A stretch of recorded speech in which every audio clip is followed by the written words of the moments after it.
नमस्कार, आप देख रहे हैं फॉलो अप। मैं हूं सन्नी सारद और हमारे साथ हमारे दोनों सहयोगी संजय रंजन और मनोज पांडे मौजूद हैं।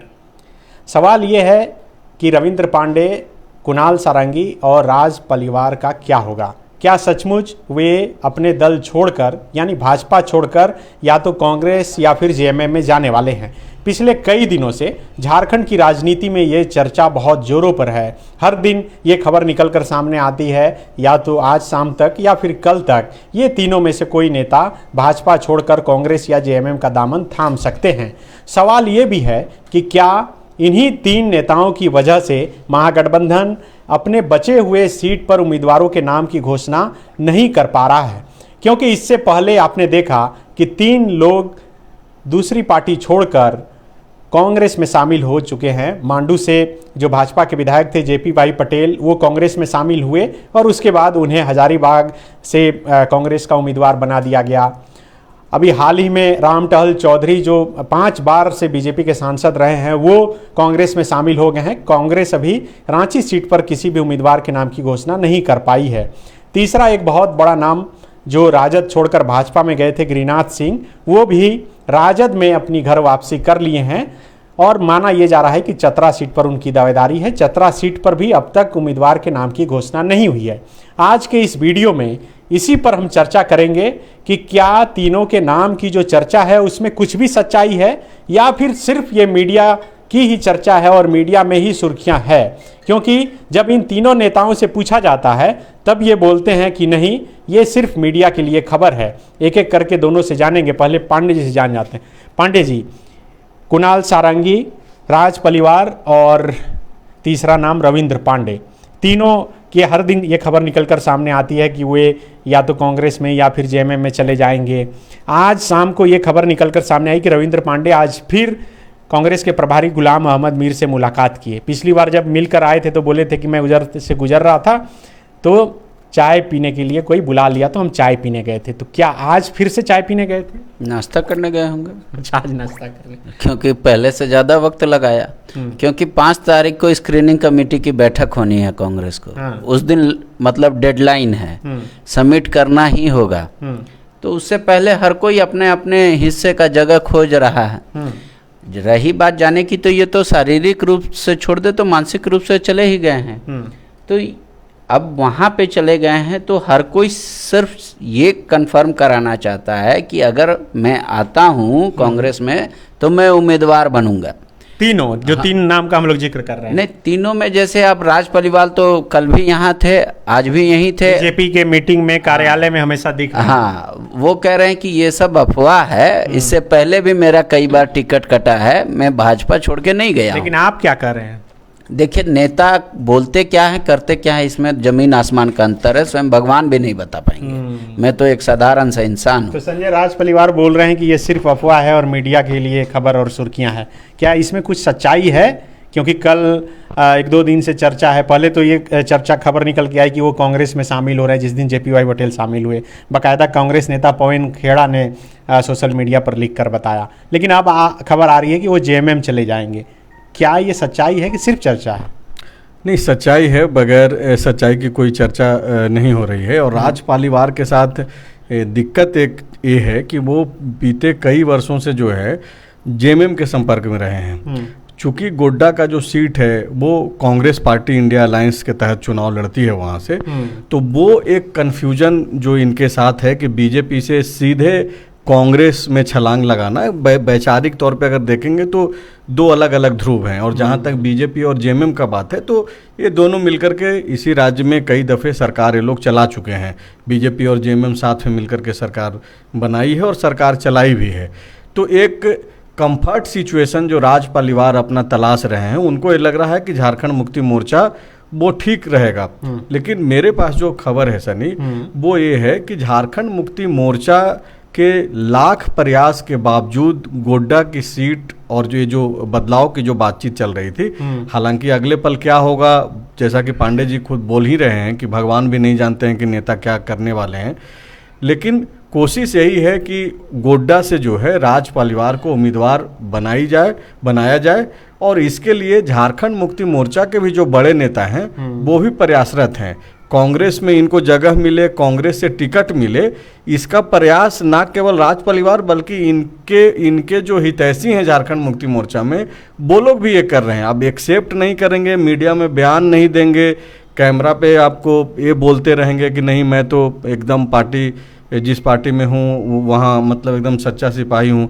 आज ही की एक खबर निकल करके आई, विजेंद्र सिंह की जो कांग्रेस पार्टी के नेता थे, वो आज जब बीजेपी में शामिल हुए, कल देर रात तक उन्होंने एक ट्वीट किया राहुल गांधी के समर्थन में, राहुल गांधी का एक ट्वीट को रीट्वीट किया।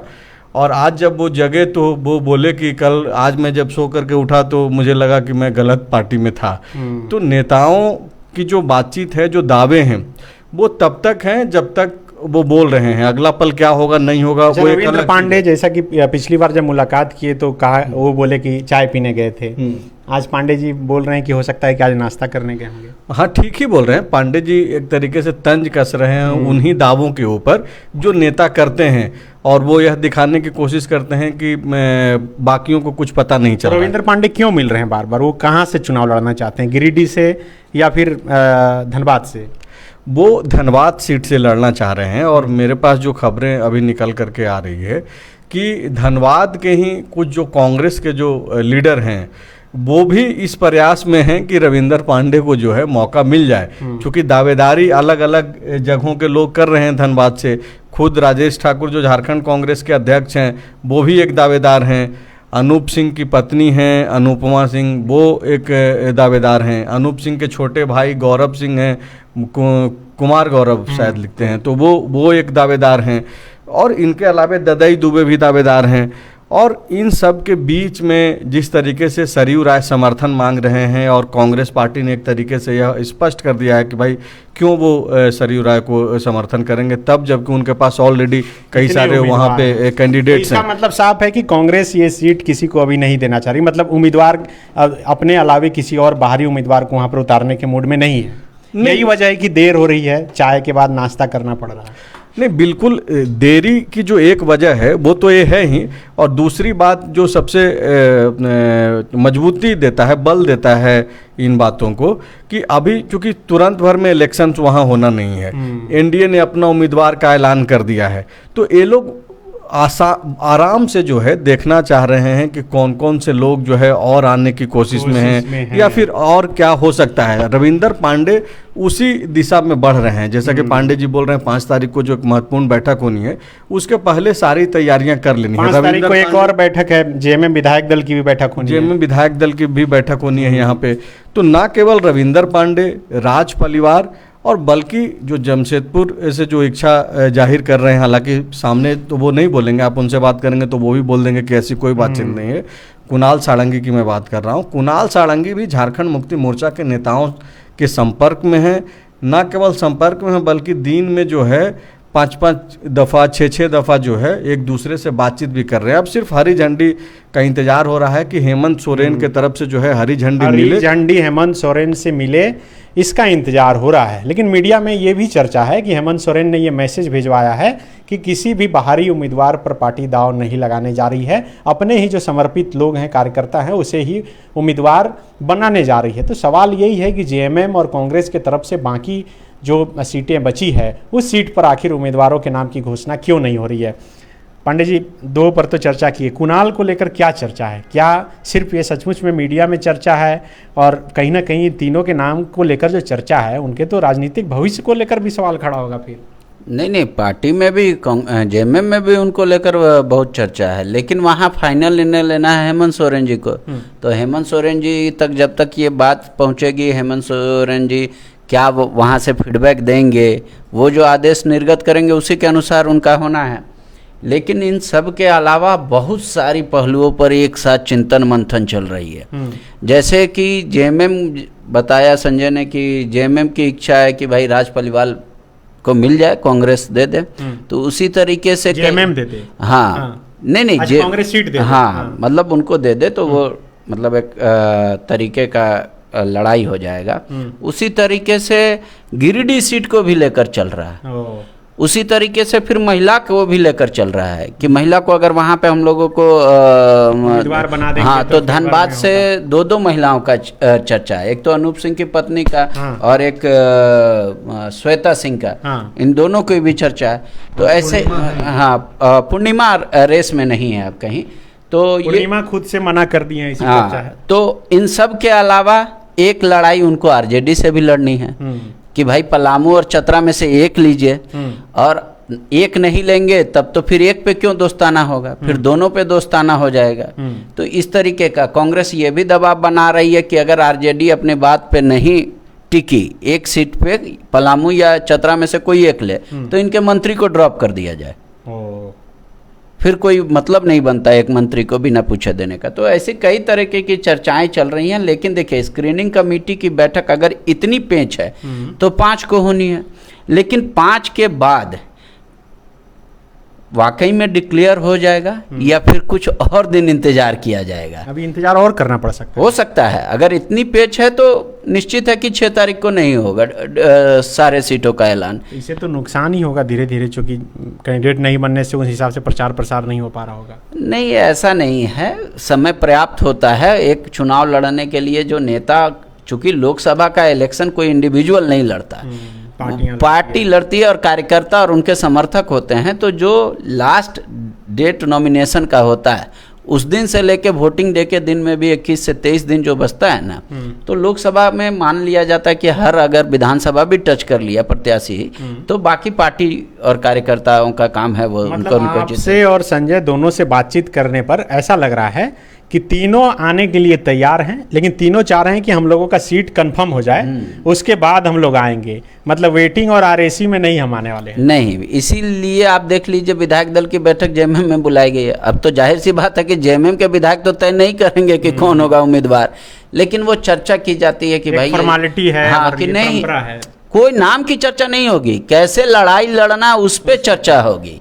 हो सकता है कि नाम बताया भी जाए। ना ऐसा नहीं हुआ, किसी पार्टी में नहीं होता है और नहीं होगा इस तरीके से चर्चा कि मतलब तमाम विधायकों का ये बहुत मतलब लोकतंत्र का एक्सट्रीम कहेंगे कि पॉलिटिकल पार्टी में जब होगा तभी होगा कि भाई सामूहिकता से बैठ के निर्णय लिया गया।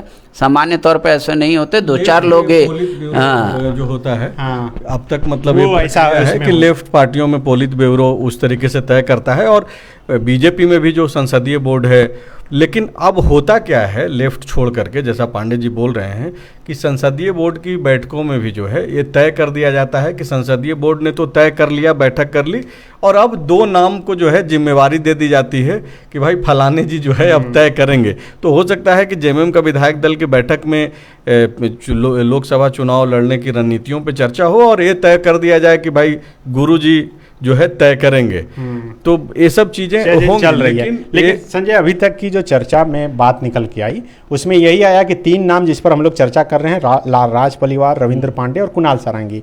राज पलिवार का मामला इसलिए फंस रहा है क्योंकि वो कांग्रेस में आना नहीं चाह रहे हैं और गोड्डा सीट जेएमएम के खाते में, कांग्रेस के खाते में है। वो चाह रहे हैं कि जेएमएम में आए और वो सीट जेएमएम को मिल जाए। रविंद्र पांडे चाह रहे हैं कि वो धनबाद से लड़े और धनबाद से कांग्रेस के पास बहुत सा उम्मीदवार है। लेकिन सवाल यहाँ है कि कुणाल सारंगी का मामला कैसे फंस रहा है? कुणाल सारंगी का मामला जो फंस रहा है सनी, जो मेरे पास जानकारी है, वो हेमंत सोरेन के पास जाकर के वो उसको लटकना बोलें या फिर जो भी बोलें, वो हेमंत सोरेन के पास जाकर के वो मामला फंस गया है और वो क्रेडिबिलिटी से जुड़ा हुआ मसला है। हेमंत सोरेन जो उन तक जो लोग पहुंच रहे हैं और जो पार्टी तक जो संदेशवाहक की स्थिति में है आज के डेट में, क्योंकि हेमंत सोरेन जेल में है और वहाँ से जो खबरें छन करके निकल रही है, जो चर्चा छन करके निकल रही है, उसके मुताबिक हेमंत सोरेन भरोसा ये जताने के लिए तैयार नहीं हो पा रहे हैं, खुद को तैयार नहीं कर पा रहे हैं कि कुणाल सारंगी क्या चुनाव के बाद भी झारखंड मुक्ति आएंगे और रह जाएंगे, आगे वो क्या करेंगे। क्योंकि अचानक से, चूंकि आप देख रहे होंगे कि 2019 के चुनाव के पहले चुनाव के समय तक, जब तक कि कुणाल सारंगी झारखंड मुक्ति मोर्चा के हिस्सा थे, बाकायदा उस कैंपेन को लीड करने वाले चेहरों में ये थे। जो चौपाल शुरू किया था हेमंत सोरेन ने, यही दोनों हेमंत सोरेन और कुणाल सारंगी मिलकर के कर रहे थे। यही लोग बताता है, आज भी जो जिक्र करता है कुणाल सारंगी के बारे में, तो वो हेमंत सोरेन के साथ उनका रिश्ता जो है भाई हाँ अब भी मतलब वो भाई टाइप से, वो बाकायदा वो जब तक हेमंत सोरेन के साथ थे तो वो उन रिश्तों को बाहर बताने में संकोच भी नहीं करते थे। तो वो जो भरोसा हेमंत सोरेन इनके ऊपर जो कर रहे थे और अचानक से बीजेपी में चले गए, वो एक वजह है। और उसी को लेकर के वो जो है उधेड़बुन में है। हालांकि 99% सहमति बन गई है। अभी सीट को लेकर के सिर्फ ये है कि क्या कुणाल सारंगी को जमशेदपुर का टिकट दे दिया जाए झारखंड मुक्ति मोर्चा की तरफ से, उस पे सहमति बनाने की कोशिश है। और उस पे सहमति कुल मिलाकर के हेमंत सोरेन की इच्छा पे है कि क्या इनको टिकट दिया जाए कि नहीं दिया जाए, और क्या टिकट देने के ही शर्त पे इनकी घर वापसी हो। तो ये सब चीज़ें जो है, इन सब चीज़ों पे बातचीत हो रही है। लेकिन और दूसरा आप चूंकि जो राज परिवार का जो आप जिक्र कर रहे थे, जैसा मैंने शुरू में बोला लेकिन फिर बीच में आप चले गए वहाँ पांडे जी के पास, हुआ ये कि राज परिवार क्या दरअसल चाह रहे हैं कि झारखंड मुक्ति मोर्चा को वो मतलब इस तरीके का संदेश नहीं देना चाह रहे हैं कि वो सीधे कांग्रेस पार्टी में जा करके जो है वो ज्वाइन करके टिकट लेने को इच्छुक हैं। वो चाह रहे हैं कि यहाँ का भी संबंध रहे, क्योंकि झारखंड मुक्ति मोर्चा के ही लोग जो है कांग्रेस तक उनको ढकेल करके भेजने की कोशिश कर रहे हैं। वो इसलिए क्योंकि इनका जो कोशिश है कि गठबंधन इस तरीके से लड़े, पार्टी और सिंबल मायने नहीं रहे, उम्मीदवार इस तरीके का हो जो चुनाव जीत सके। और राज परिवार, पिछली चर्चा में पांडे जी इस बात का जिक्र भी किए थे, और यही वजह है कि इस बार फॉर्मूला नहीं बनाया गया है कि जिसके पास जो मजबूत कैंडिडेट आ गया वो सीट उसका। नहीं तो ये सिर्फ कहने भर रहा, लेकिन वो दिखा नहीं। लेकिन मैं उस बात पे आ रहा हूँ कि क्या राज परिवार वाकई में कांग्रेस में एकदम से लाइन उन्होंने खींच दी है कि जाएंगे ही नहीं। देखिए, गोड्डा से चुनाव लड़ने की उनकी इच्छा है, और वो इच्छा इस वजह से भी पनपा है कि निशिकांत दुबे के साथ उनका जो रिश्ता है वो जग जाहिर है। वो एक दूसरे को देखना नहीं पसंद करते हैं। आप इसका छोटा सा उदाहरण जो है होली के वक्त जो है देखने को मिला सोशल मीडिया पे, और वो बहुत छोटा उदाहरण था। ग्राउंड पे स्थिति बहुत ही दूसरे तरीके की है, भयावह है। तो एक जो इन लोगों को लग रहा है, और ख़ास करके गोड्डा के इलाके की जो जनता है और इंडिया अलायंस के जो समर्थक हैं, उनको ये लगता है कि राज परिवार वो चेहरे हैं जो अगर इंडिया अलायंस के तरफ से कैंडिडेट बनते हैं, चाहे दल कोई सा भी हो, जेएमएम हो, कांग्रेस हो, वो जो ब्राह्मणों का जो एक वोट, स्वर्ण जाति का जो वोट है जो नहीं मिल पाता है इंडिया अलायंस के लोगों को, वो राज परिवार जो है तोड़ करके ला सकते हैं। और जो बाकी का जो पहले का जो वोट है इंडिया अलायंस के पास जुड़ेगा, वो अगर जुड़ता है तो से जो नाराजगी की स्थिति में होगी। आप देखिए कि निशिकांत दुबे ऐसे ही थोड़े बोल रहे हैं, बाकायदा वो पोस्ट कर रहे हैं और बोल रहे हैं कि भाई अगर ये उम्मीदवार या फलाना उम्मीदवार तो हम तो प्रचार नहीं करेंगे। तो वो अपने आप को एकदम लीड आगे बढ़ाते हुए पेश भी करते हैं। और वो देखिए उसके पीछे की वजह भी है। आप वहाँ के लोगों से बात करेंगे, इंडिया अलायंस के ही जो समर्थक हैं, जो कार्यकर्ता हैं, उनसे आप बात करेंगे तो बोलेंगे कि अगर प्रदीप यादव को टिकट मिल जाएगा तो बाकी के जो दो हैं, फुरकान अंसारी, दीपिका पांडे, वो पूरे तरीके से इनको मदद नहीं करेंगे। और यही स्थिति अगर दीपिका को मिल जाता है तो बाकी के दो लोग उस तरीके से मदद नहीं करेंगे। फुरकान अंसारी को मिल जाएगा तो ये जो लेग पुलिंग एक दूसरे का, ये जो बाकी जो 3 उम्मीदवार हैं मौजूदा समय में, तो उससे पार्टी के लोग तो डरे हुए हैं ही, उनके जो समर्थक हैं, कार्यकर्ता हैं, वो भी डरे हुए हैं कि फिर लड़ेगा कौन, निशिकांत दुबे को तो फिर वॉक ओवर दे दिया जाएगा। देखिए यही वजह है कि हम शुरू में ही चर्चा किए कि इन्हीं तीनों की वजह से जो है शायद सीट पर उम्मीदवारों के नाम की घोषणा नहीं हो पा रही है। पांडे जी, संजय से मेरा यही सवाल था कि 2 में तो समझ में आ रहा है। देखिए, कुणाल से चर्चा शुरू हुई और फिर जाके राज परिवार पर टिक गई, क्योंकि किस तरह से मामला फंसा है। तो सवाल फिर से कि कुणाल का मामला कहाँ फंसा है? संजय ने बताया ना कि वो हेमंत जी को डिसीजन, बस वही हेमंत सोरेन के पास ही फंसा है। ऐसे भी रीजनल पार्टी सिंगल हैंडेड रहती है, तो कोई भी पार्टी तो नहीं कहने के लिए दूसरे में औपचारिकता मात्र भी तो रहेगा, लेकिन वहां पे तो फाइनल डिसीजन उन्हीं को लेना है, कोई और ले नहीं सकता। पार्टी के कार्यकारी अध्यक्ष भी हैं, तो हेमंत जी को ही निर्णय लेना है। लेकिन ये बात तो सही है कि यही सिर्फ 3 नाम नहीं है, अभी बहुत सारे नाम हैं जो और नाम है, बहुत सारे नाम हैं। नाम बताइए, बहुत लोग हैं जिसकी हो रही है। अभी सार्वजनिक करना उचित नहीं होगा, एक बार मिल लेने दीजिए, फिर हम लोग का नाम बता दीजिए। पलामू है, चतरा है, संथाल में भी कोई सीट है, संथाल में भी सीट है, दुमका में भी कुछ नाम आ रहे हैं सामने। हाँ दुमका में भी आ रहे हैं। तो ऐसे कई लोग हैं जो प्रयासरत हैं। तो ये जो सब नाम है सब भाजपा से नाराज लोग हैं, क्योंकि भाजपा ही सिर्फ उम्मीदवार के नाम की घोषणा की है। हाँ अधिकतर यही वजह है। अधिकतर लोग भाजपा से नाराज मतलब नाम है, एक दो आसू के भी हैं। तो संजय, ये कब तक लग रहा है कि ये मामला सुलझ का जाए? जो बात है वो शायद प्रकाश भुइयां की शायद बात, प्रभात भुइयां की बात कर रहे हैं। तो और वैसे ही दुमका का जो चर्चा है, हालांकि ये खबरें मतलब खबर के हिसाब से बातें नहीं आ रही है। दुमका वाली जो बात है, सुनील सोरेन का जो सुनील सोरेन का मुझे लगता है कि इसलिए चर्चा ज़्यादा होगी, क्योंकि कल जो बैठक थी उस बैठक में दो जिनका टिकट कटा है उसमें जयंत सिन्हा और सुनील सोरेन, ये दोनों नहीं आए थे। निशिकांत दुबे जो वर्तमान सांसद हैं वो भी नहीं आए थे। तो हो सकता है कि सबका अपना कारण हो, उसी की वजह से जोड़कर देखा जा रहा है। नहीं, नाराजगी अलग बात है, लेकिन मुझे नहीं लगता कि सुनील सोरेन जाने वाले हैं इंडिया अलायंस में। लेकिन प्रभात भुइयां की बात कर रहे हैं ना पांडे जी, तो प्रभात भुइयां की चर्चा है वो इसलिए है कि ये जो 2 सीटों पे आरजेडी ने जो दावा ठोका है पलामू के बाद चतरा पे, पिछली दफ़ा चतरा पे फ्रेंडली मुकाबला हुआ कांग्रेस और आरजेडी के बीच में, और जो कांग्रेस के तरफ से अब जो ये बताया जा रहा है कि अगर ठीक है फ्रेंडली फाइट होगा तो पलामू पे भी होगा, क्यों हम छोड़ देंगे। तो अगर ऐसी परिस्थितियां बनेंगी तो चूंकि गिरिनाथ सिंह आए हैं, चतरा ज्वाइन किए हैं आरजेडी, गिरिनाथ सिंह का जो संबंध है लालू यादव से ना केवल राजनीतिक संबंध है बल्कि पारिवारिक संबंध है, तब भी रहा जब वो बीजेपी में चले गए। इवन जब गिरिनाथ सिंह भाजपा मुख्यालय पहुंच गए थे, ज्वाइनिंग के 10 मिनट पहले तक लालू यादव से उनकी बातचीत हुई थी उस वक्त भी, और प्रयास यही था कि वो जो है अब वापस आ जाएं, वो नहीं जाएं बीजेपी में। लेकिन बाद में उन्होंने कहा कि गिरिनाथ सिंह ने उस वक्त की बात बता रहा हूँ कि अब मैं यहाँ पे आ गया हूँ और अब आप मतलब साथ दीजिए हम जो मैं निर्णय ले रहा हूँ। तो अभी आप देखिए कि वो जब वापस आ गए हैं तो चतरा की सीट पे तो अब आरजेडी मुझे नहीं लगता है कि किसी तरीके का कोई कॉम्प्रोमाइज़ करने जा रहा है। और अगर गिरिनाथ सिंह चतरा से लड़ते हैं तो पलामू पे हो सकता है कि कांग्रेस पार्टी प्रभात भुइयां को ले आए, लेकिन अभी कुछ भी नहीं कहा जा सकता है, क्योंकि ममता भुइयां को आशीर्वाद दे दिया गया है। लेकिन नेताओं का आशीर्वाद, नेताओं का बयान, वो कब कितने देर तक वो टिकाऊ है, वारंटी गारंटी के दौर में भी जो है उसका कोई फायदा है कि नहीं है, तो गारंटी तो दिया जा रहा है। लेकिन तो बिल्कुल देखिए, कई तरह की चर्चाएं हैं और इसी चर्चा पर भी आज की चर्चा हम लोग की थी कि आखिर क्या होगा। खास करके 3 नाम जो बहुत चर्चा में है, सुर्खियों में है, तीनों को लेकर तीनों के जो समर्थक हैं वो लगातार फॉलोअप से फ़ोन करके पूछ रहे थे कि आखिर क्या होगा, क्या तीनों सचमुच में कहीं जाने वाले हैं, अगर नहीं जाने वाले हैं तो फिर आगे क्या होगा। चूँकि इतनी चर्चा हो चुकी है कि अपनी अपनी पार्टियों से भी दूरियाँ बनी हैं, लेकिन वो मोहब्बत अभी तक कई नेता जो है बना कर रखे हैं और उसमें कामयाब भी हुए हैं।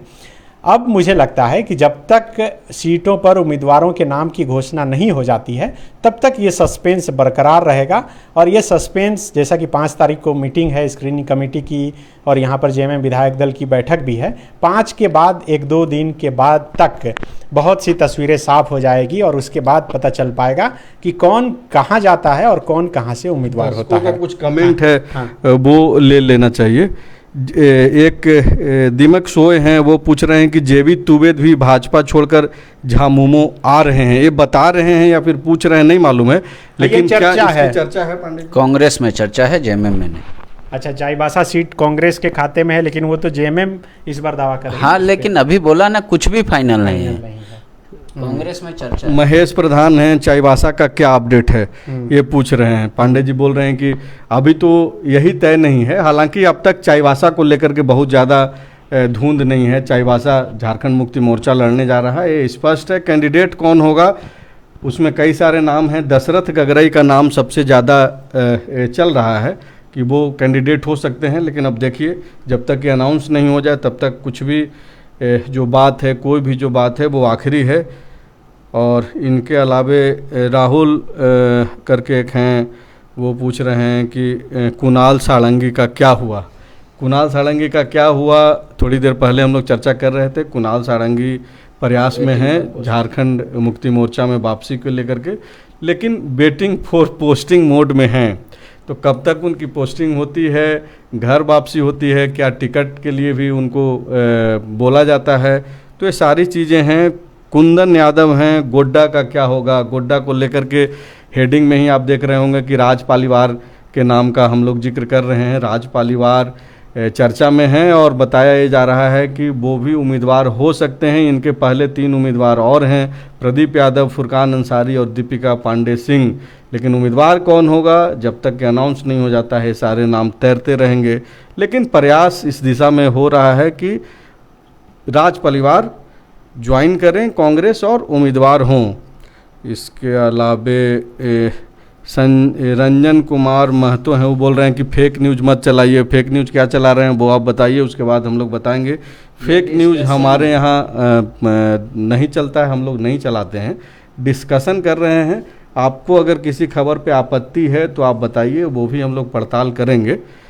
इसके अलावे मनोज कुमार लिख रहे हैं कि तीसरी बार मोदी सरकार, ये इनकी राय है, चुनाव चल रहा है, आप ही लोग को तय करना है तीसरी बार चौथी बार कौन रहेंगे कौन नहीं रहेंगे। यही तो वो वक्त है जब आप लोग को तय करना है। बिल्कुल, लगातार कई दर्शकों के कमेंट्स आ रहे हैं। आप जो दर्शक वही सवाल पूछ रहे हैं जो हम लोग पहले चर्चा कर चुके हैं। शाहिद रजा एक हैं, गिरिडीह से रविंदर पांडे कहीं चुनाव न लड़ जाएं और जेएमएम को गोड्डा सीट दे दें, ये भी चर्चा है, एक्सचेंज राय बता रहे हैं। कई तरीके की चर्चा है और हम लोग जो कर रहे हैं वो कोई आखिरी बात नहीं है, खबर नहीं है, प्रयास है। रविंदर पांडे बार बार ये दावा कर रहे हैं और ये बता रहे हैं कि वो कांग्रेस के संपर्क में नहीं है। पहली दफ़ा गए तो जब वीडियो रिलीज हो गया तो बोले कि भाई हम तो चाय पीने गए थे। आज फिर वीडियो आ गया। आज फिर से जब खबरें आई तो पांडे जी जैसा बता रहे हैं कि आज हो सकता है कि वो ये बोलें कि वो नाश्ता करने गए थे।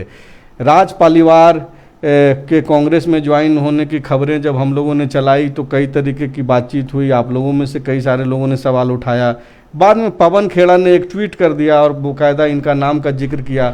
8 घंटे के बाद जो है राज पालीवार ने भी खारिज किया और कांग्रेस पार्टी ने भी जो है अपने बयान को जो है एक तरीके से वापस लिया। तो इस तरीके की बातें चलते रहती है, प्रयास में लोग हैं। देखिए ये तीनों चेहरे, चाहे रविंदर पांडे हों, राज पालीवार हों और कुणाल सारंगी हों, सिर्फ और सिर्फ टिकट कंफर्मेशन, हाँ कंफर्मेशन, वेटिंग और आरएसी नहीं चाह रहे हैं एकदम। हाँ, ये कोई आश्वासन के तौर पे ऐसा नहीं है कि पप्पू यादव का नाम आप जान ही रहे हैं, बिहार में पूर्णिया में जिस तरीके से उनके साथ खेल हो गया है, खेला हो गया है, वही खेला झारखंड में इन लोगों के साथ नहीं हो जाए, इसलिए ये लोग डरे हुए हैं, जाने के लिए तैयार हैं, चाहे वो राज पालीवार हों, रविंदर पांडे हों या फिर कुणाल सारंगी हों। बस ये गारंटी मिल जाए कि टिकट इनको मिलेगा, क्योंकि मोदी की गारंटी इनको तो मिला नहीं। मोदी जी जो गारंटी दे रहे हैं बीजेपी में, इनको टिकट नहीं मिला, तो अब बाहर ये तलाश रहे हैं। मोदी जी का जो परिवार झारखंड में है वो लगातार बिखर रहा है। आप देखिए कि इसके पहले भी 3 लोग गए, रामटहल चौधरी, उनके अलावे जेपी पटेल और एक और जो गिरिनाथ सिंह। तो ऐसे कई सारे लोग हैं और कई और के नाम की चर्चा है। तो इंतजार कीजिए, चुनाव है, लोग इधर से उधर आते रहेंगे। बिल्कुल, बीजेपी में भी कई लोग आए हैं। गीता कोड़ा आई, वो चाईबासा से कैंडिडेट बनी। सीता सोरेन आई, वो दुमका से कैंडिडेट बन गई। तो ये आने और जाने का सिलसिला जारी है। बीजेपी से ज़्यादा नेता इसलिए छोड़ रहे हैं क्योंकि बीजेपी ने अपने सभी उम्मीदवारों के नाम की घोषणा कर दी है और जो लोग अपने खुद उम्मीदवार बनने की महत्वाकांक्षा पाले थे वो उनमें नाराज़गी है और यही वजह है कि वो कहीं और अपना स्कोप, अपना भविष्य देख रहे हैं और वहाँ जाने के प्रयास में लगे हुए हैं। अब जैसा कि मैं कह रहा था कि 1 सप्ताह हो सकता है कि और इंतज़ार करना पड़े। 5 तारीख के बाद 6 तारीख को बहुत सी तस्वीरें साफ हो जाएगी। आप हमारे साथ बने रहें, जुड़े रहें, हम लगातार आप तक अपडेट पहुंचाते रहेंगे। हाँ, एक जियाधर मंडल हैं, वो ये पूछ रहे हैं पांडे जी से कि गोड्डा के लोगों का मुद्दा को समझने कब आ रहे हैं पांडे जी? कब जा रहे हैं पांडे जी? बहुत जल्द आएंगे। बहुत जल्द आएंगे, नगाड़ा बता सकते हैं पर हाँ, नगाड़े के साथ जाएंगे और जल्द आएंगे। एक जो दर्शकों से अपील है कि चूंकि आप सबसे सटीक और सही विश्लेषण और सही खबर पाने के लिए जो है हमारा जो प्लेटफॉर्म है फॉलो आपका, उस पर हम लोग कोशिश करते हैं कि जो चीज़ें चल रही है वो भी, और जो खबरें ब्रेक की जाती है पॉलिटिकल, वो सारी खबरें यहाँ पे हम लोग जो है आपको देते हैं। तो एक प्रयास तो ये कीजिए कि जो भी फॉलो अप पे जो खबरें आप तक पहुँच रही है उसको शेयर कीजिए। दूसरी बात कि हम लोग पूरे झारखंड में लोकसभा चुनाव में हम लोग घूमेंगे, आपके मुद्दों की बात करेंगे, ना केवल नेताओं के बयान सुनाएंगे आपको, बल्कि आपके जो जन मुद्दे हैं, आपके जो लोकल इलाके की जो समस्याएं हैं वो भी कवर करेंगे। तो आप ज़्यादा से ज़्यादा जो है कमेंट करके आप बताते भी रहें। हम लोग एक अलग से ये भी पोस्ट भी कर देंगे जिन जिन इलाकों में हम लोग जाएंगे, और आप अपने स्तर से जब कमेंट करेंगे तो हम लोग उन एरिया को कवर करने की भी कोशिश करेंगे। ठीक है। तो एक तो कोशिश कीजिए कि शेयर वगैरह भी कीजिए, ताकि हम लोगों की जो बातचीत है जो आपसे जुड़ी हुई है वो आप तक और आपके करीबियों तक जो है पहुँचे। बिल्कुल। और अगर आप ये वीडियो YouTube पर देख रहे हैं तो चैनल को सब्सक्राइब ज़रूर करें, और उसके बगल में जो ज्वाइन बटन है उस पर क्लिक करके आप आर्थिक रूप से भी फॉलोअप को मदद कर सकते हैं। और ऐसा अगर आप करते हैं तो आपके लिए फॉलोअप आम दर्शकों की तुलना में उन दर्शकों के लिए बहुत कुछ ज़्यादा लेकर आएगा। शुक्रिया।